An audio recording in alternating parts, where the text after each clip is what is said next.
Hi guys, Ryan Tate here, ryanbillytate.com.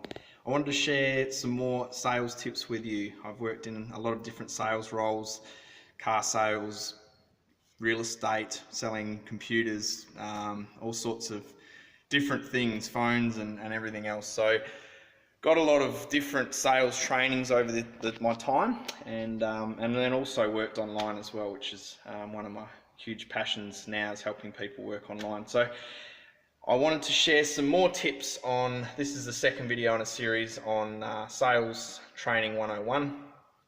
What these may seem really obvious to some people, but for some other people it could be some insight that may help them along their path. So often people will come up to you if you're in a person-to-person sales role, and they'll ask you a question straight out. They'll come up. In my last video I talked about sort of breaking the ice and not opening with a business question. How can I help you today? Can I point you in the right direction, etc.? Because we often put up barriers and talk about, I'm not buying today, I'm just looking, etc., etc. Often you can get caught out where the customer actually, you're not prepared, you don't see them come in perhaps, and they'll come straight up to you and not give you that opportunity to do what I talked about in the last video. So they may come up to you and say, how much is this product? Or can you point me to this product? And our initial thing is to help them and just point them in that direction, or say it's X amount. They may have a series of objections and think that's expensive, etc. And then you've got no way of telling what their thoughts were on your answer. And they might go, okay, thank you, and then off they go. So this is not ideal. So a good thing to do is ask them, sort of go back with a question and say, you kind of want to make sure you've got a chance to establish value in that. So, maybe you could delay them by asking, the total price could depend on the quantity or the size that you're looking for, whether you're wanting it installed or delivery time, the finish that you're looking for, what fabric it might be in depending on the product. So you could explain it that way and say the price can depend on a number of factors, and then immediately follow that up with a question which would be non-business related, if you can, to establish that person-to-person relationship. So that's sort of, it can change with everyone, so it's just a bit of a guide, but I guess what I'm sort of saying is the last thing you want to do is just answer their question and then they could say, okay, thank you, and then there's no chance to actually break down that fear of dealing with a salesperson, which I talked about. So yeah, don't fall into that trap. It's very tempting to take the bait, and you always want to try and engage in conversation with them. So that's one of the little tips that I wanted to touch on. A bit hot and sweaty, I've just had a little workout at the end of the day. And then the other one might be that someone comes in to you and they're actually looking for a product that you don't stock. The last thing you want to do is criticize your competitors or that product, because you don't know who's recommended that product to them. So that's not an ideal path to go down, by saying, oh, you don't want that, that's a crappy product. You best to delve in and sort of ask what specific item they're after, why they're looking for that product, and support their response as well. So yep, fabulous, I can see why you're wanting that, and then you're not offending them, and then you can go into an explanation why your store does not stock that product.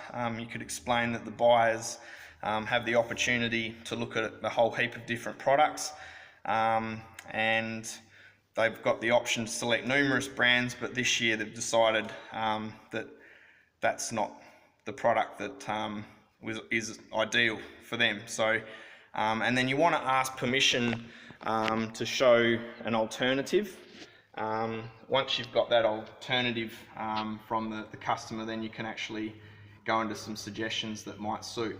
Always remember that going through this process, you're wanting to have a genuine interest in finding the best solution for that customer. So, and then that will give you a greater success in the long run of being better at your job, whatever that role is. So that's a few tips around if someone walks in and yes, asks for a product you don't have. Don't say, nope, we don't stock it, and just leave it at that, or criticize the product. Delve into, ask a few questions, ask why they're looking for that product, where they've seen it. It might be in a magazine, it might be a family member that's mentioned it. And then you've got a little bit of ammunition to go in and actually delve and maybe look at another product that you think may be more suitable. I had similar tonight with someone. So that's that one. And then the last thing I want to touch on in this video is often in this day and age, people will talk about seeing something online.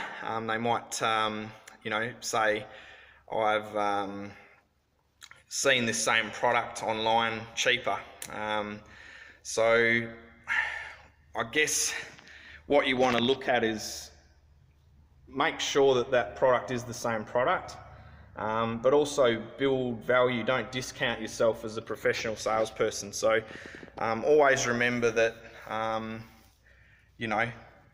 perhaps it is cheaper online, but what are they getting by just clicking that button?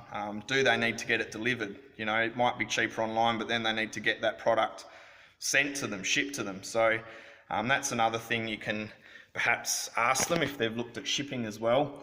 But the key thing is to remember that what they're getting from dealing with you as a human, you don't want to take that human factor out a lot of the time. So where they might send an email to get support or wait on a call center to try and get support in after sales, with you they can pop back into the store at any time.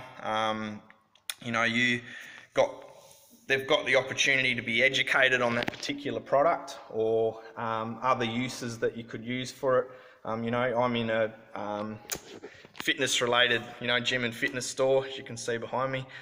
So to be able to explain different parts of a machine or other ways you can actually use it can be priceless for people. So you do need to remember that. And then also mention sort of services that can be provided as well. So at the moment with some products we're offering a free personal training session. So that would be priceless for some people. So always make sure if you've got classes that can help them with that product, or you've got something else that you can add to that, it's always a good idea. And then once you've explained the benefits then of dealing with you instead of going online, then begin building that relationship and start talking about non-business related things with that person. So I'll wrap this one up. If you've got any comments, please feel free to drop some comments, give us your feedback, whether it's from a sales point or from the customer's point of view. I'd love to know your feedback. If you know someone who's in sales and you think they may get some value out of this, please feel free to share it. And I appreciate your time. And I'll do another video in the series Sales 101 very soon. This is number 2. So signing off, Ryan Tate. See you later.